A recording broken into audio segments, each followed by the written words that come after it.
Je vous invite à prendre une petite cuillère et à goûter et à me faire parvenir vos remarques également. Pourtant, quand arrive le moment de comparer leur glace et une autre sans additifs, ils vont pouvoir se montrer fiers du résultat. Laquelle vous préférez? Celle avec stabilisant. Celle avec stabilisant aussi. Oui, pareil. On dirait une vraie crème glacée. D'accord. Pour eux, il n'y a pas photo. Et pour le consommateur non plus. Mais que trouve-t-on exactement dans ces additifs qui permettent de fabriquer des produits light? Et sommes-nous suffisamment informés sur leur composition?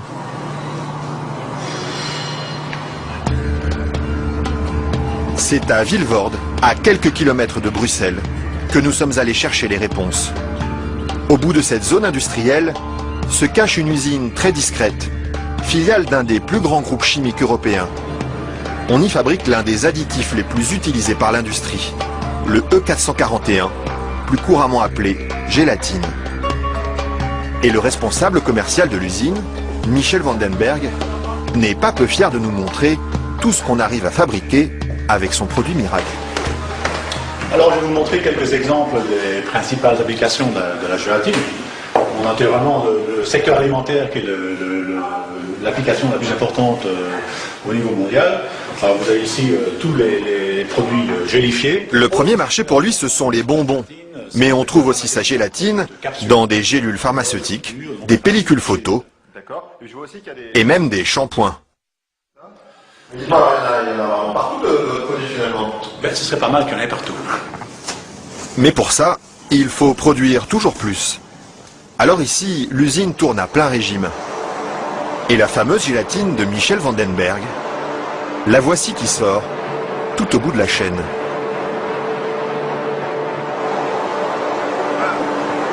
c'est la fameuse gélatine. Ça c'est la gélatine. Ce sont ces spaghettis qui collent aux doigts. Il faut à peu près 3 à 4 jours pour arriver jusqu'ici. De la préparation de la matière première jusqu'à le séchoir ici. 3 ou 4 jours de transformation dans les entrailles d'une usine où ces immenses cuves remplies d'acide et d'eau bouillante font régner une moiteur tropicale.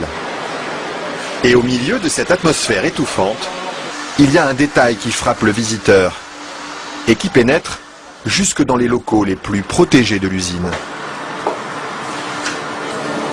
C'est pourquoi ça?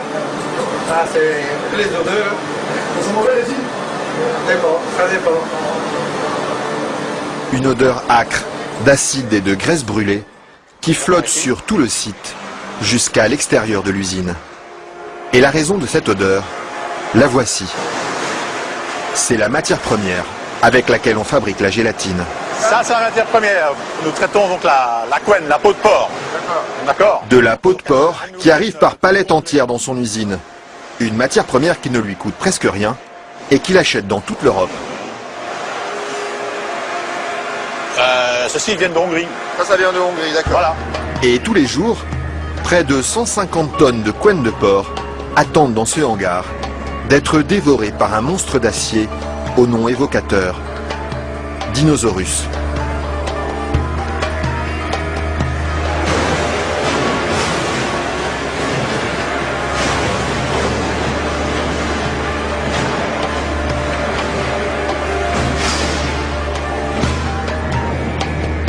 Grâce à cette matière première bon marché, Michel Vandenberg parvient à vendre sa gélatine à moins de 5 € le kilo.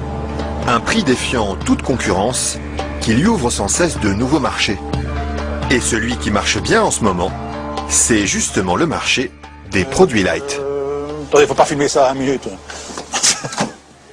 Mais voilà, ceci, qui est un beurre allégé, 40%.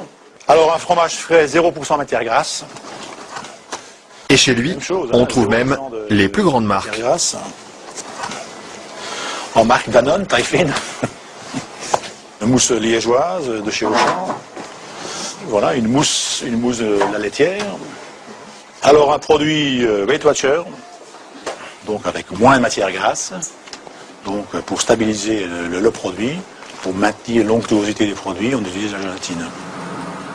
Un produit que les industriels n'hésitent pas à utiliser en grande quantité. Le seul problème, c'est qu'ils oublient parfois de l'écrire sur les étiquettes. Quand on les regarde, on lit bien la mention gélatine, mais pas l'origine du produit. Ils mettent gélatine, mais ils disent pas quelle est l'origine de la gélatine. Pourquoi? Ils assument pas que ce soit fait à partir de porc. C'est quoi le problème qu'ils ont avec ça? Non, mais je veux dire... Non, parce que c'est un problème, c'est un sujet très sensible. Ouais. Parce qu'il y a quand même les minorités, les minorités musulmanes, juives et autres, qui éventuellement ont des problèmes avec ça. Mais ce serait bien justement de leur dire... Ça, je ne voudrais pas que... Oui, je sais bien, mais je ne sais pas s'il faut mettre ça dans l'émission. Mais Ouais. c'est vrai que, bon... Parce que du coup, ils savent pas si c'est du porc ou de la vache. Du coup, comment ils font pour consommer? C'est ça le problème. Il faudrait peut-être leur dire. Une question qui laisse Michel Vandenberg sans voix et à laquelle aucune marque de l'agroalimentaire n'a souhaité répondre, malgré nos nombreuses sollicitations. À croire que la gélatine de porc est un sujet sur lequel il préfère rester discret.